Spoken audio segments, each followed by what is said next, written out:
For a long time now, I've been looking for a pro-level Android tablet that I can use to replace my Chromebook and be a general use device for working or playing games, maybe some content consumption. And as a longtime Pixel fan, I really wanted it to be the Pixel tablet. But with the lack of a first-party keyboard case and what I felt like were underpowered specs, I kind of gave up on that idea. Plus, with Google effectively discontinuing the Pixel tablet line at least until 2027 at the earliest, I didn't want to get too invested in trying to make it work, and since then I've just been waiting for something to come along and fill the gap. Then the OnePlus Pad 3 came out recently, which I've been using for quite some time now, and I have to say I really like it. I think it's been filling the void that a Pixel fan like myself has been looking for. A powerful tablet that could do both work and play incredibly well.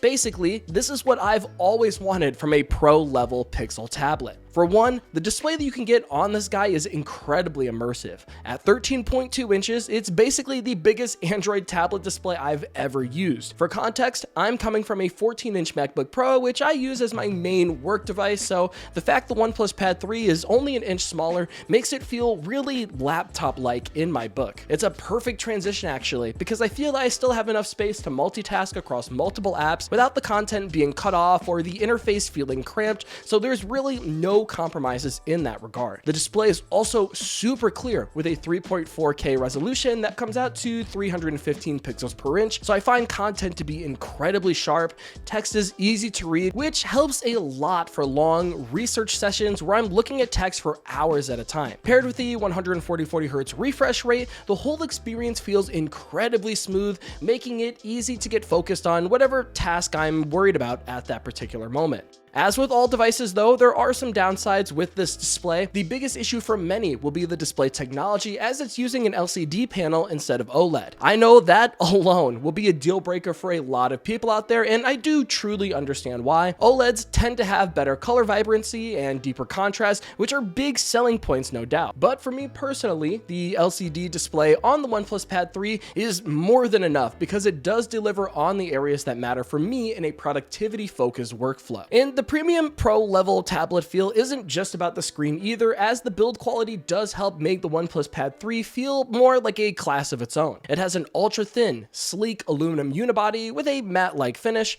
We also have a more minimalist looking design compared to what we had last year, with just the OnePlus logo on the back, pass-through smart pins for power and data, and a smaller redesigned camera bump that all comes together to make it feel a lot more professional and streamlined. Not to mention, its physical footprint feels pretty unreal at times, as it's super thin at 5.97 millimeters and somewhat light for a device of this screen size at 675 grams, which kind of adds to the illusion of this device feeling like a big, bright display on a single sheet of glass. At the same time though, due to the tablet's massive size, it can feel hard to hold depending on the situation, especially if you're doing mobile gaming with touch controls. It just might be difficult to reach all the buttons at once, so I mostly find myself using it propped against something. Just a thought for you gamers out there. Specs wise, I think this is a multi-year device that can stand the load of being a workhorse for the foreseeable future. It does have the Snapdragon 8 Elite chip with 12 gigs of RAM, which should be more than enough as time goes on. Over the past week or so, I've used this device exclusively as my #1 workhorse for everything besides video editing. I've been doing a lot of triple app multitasking, which I'll get into more details of in a minute. I've been gaming a lot as well, primarily playing Delta Force at 120 FPS on HD graphics for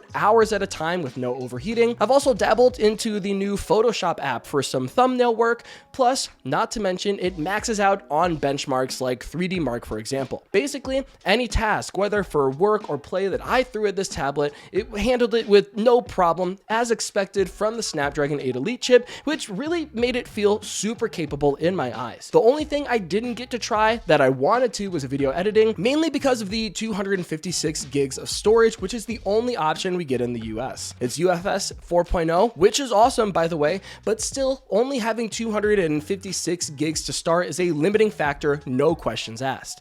If you plan on using this as a multi-year device to replace a laptop, for example, like I'm trying to do, little things like apps, games, and saved PDFs will definitely add up over the years, and with no micro SD card slot, you will have to be prepared for some level of storage management. On the bright side, the massive 12,140 mAh battery is perfect perfect for long workflow sessions, and with 80-watt SuperVOOC charging, you can get from 0 to 100% in about 92 minutes. So you can keep this device running pretty consistently for quite some time. Oh, and also the speakers are absolutely amazing, by the way. We have 8 separate speakers placed around the device, consisting of 4 woofers and 4 tweeters that do bring an immersive listening experience. Right touch, as they're loud, clear, even at high volumes, and really good for media consumption. Moving on, we should talk about software, and in my opinion, Android tablets haven't really been the best at maximizing the large screen form factor. And don't get me wrong, Android is getting a lot better, with Google continuing work on it for Android 16 with improved app adaptability, support for the advanced professional video codec, ongoing work on a real fully fleshed desktop mode, plus a ton more. I do genuinely think OnePlus did their best with the Pad 3 to make it feel really good in a productive workflow. The Open Canvas feature truly does bring it into a class of its own, and at its core, Open Canvas is fundamentally different from the traditional split screen feature built into Android, as you can run 3 applications at a time, all in a near full screen view. What's really great is that you can have your most important tasks in a larger window while having quick access to all the other apps with just a quick tap. It's something you really do have to try for yourself if multitasking is your thing, as it's a true canvas, no pun intended, for a professional workflow that feels right at home on a 13-inch screen. It feels incredibly natural in this format, and you can have complex workflows fit comfortably on this display as opposed to a smaller device like a foldable or smartphone. Not to mention, when you're using a larger expanded view for a specific app, it will use its tablet version for a more optimized experience. You can also save app trios to quickly launch your most commonly used apps, making it a wildly superior alternative to the basic split screen multitasking built into Android. Long story short, whenever I'm doing work across multiple apps, I am always using Open Canvas mode, and I can see why it's the #1 selling point of Oxygen OS. Speaking of, Oxygen OS as a whole actually works really nicely on this device. The animations are incredibly clean, which make for satisfying interactions, and there are lots of customization options as well. You can tweak what icons show up in the status bar, switch between the classic or a dual pane notification shade option. There's icon pack support, and you can even make your own theme with their Flux Engine feature. They brought over the Live Alerts panel from the OnePlus 13, which feels more at home on a tablet-like device, as it's another quick access point for important information. I do wish that it was available for more apps though, like YouTube Music for example, but I'm sure that's something OnePlus is aware of and they're working on. Plus, the extras they've added, like the ability to control your PC or Mac from your OnePlus Pad to access apps or transfer files, and the ability to quick share and mirror your screen if you have a OnePlus phone, all come together to make the OnePlus Pad 3 feel like a truly unique experience. Finally, I do feel like it's worth mentioning the first-party accessories because in my opinion, it fully completes the experience and should be something you factor in if you plan on getting this tablet. During my time with the OnePlus Pad 3, the keyboard case is where I could get some real, true mileage out of this tablet. As someone that primarily types a lot on the MacBook Pro, the experience is pretty much on par. The typing feels good, the keystroke feedback is chunky to say the least. It feels like a comfortable, full-size keyboard with dedicated keys for brightness, volume, playback controls, screenshots, and much, much more. It connects directly to the case with the smart pin, so you don't have to charge it separately, which is awesome by the way, and it even has a little NFC tag where you can quickly transfer files to the tablet if you have another OnePlus device, which is a nice touch. The gestures on the trackpad feel good as well, and it's a decent size so you don't feel cramped interacting with it. I would say though, the only negative aspect I can think of regarding the keyboard folio case is that it's not backlit, unfortunately, so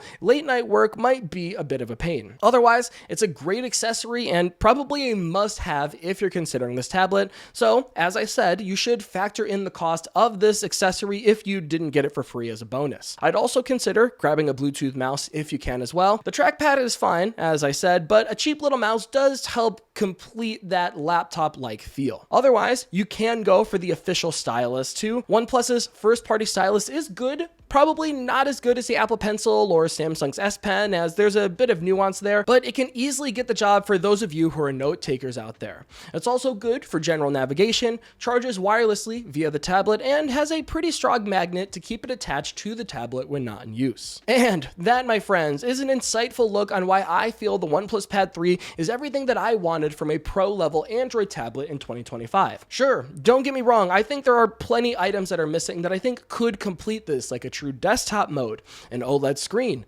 micro SD card support, and maybe even SIM card support for cellular data. I'd say biometrics too are very severely in need of an upgrade on this device, as there's only camera-based face unlock, so a dedicated fingerprint scanner is not an option here that I think is sorely needed. And the update policy could also be a lot better. At 3 years of OS upgrades and 6 years of security patches, it's good, but for this price, it should be a lot better. Speaking of, it is priced at $700 and there's no sugarcoating it. That is a pretty high price tag. For that money, you're getting into used MacBook Air territory, and in general, you really have a lot of nice devices to consider in that price range. That said, when the OnePlus Pad 3 goes on sale, I really think it's going to be an incredibly compelling device that's difficult to turn down. But I'm going to leave things to you guys now. What do you think of the OnePlus Pad 3? Do you agree that this is a solid attempt at a truly pro-level tablet? If not, what other devices are you looking at instead that might be comparable or a better choice? Leave a comment and let me know your thoughts, but in the meantime, I'm getting out of here. Until the next one, this has been Jordan Floyd from 9to5 Google. Thank you so much for watching, and I'll see you later.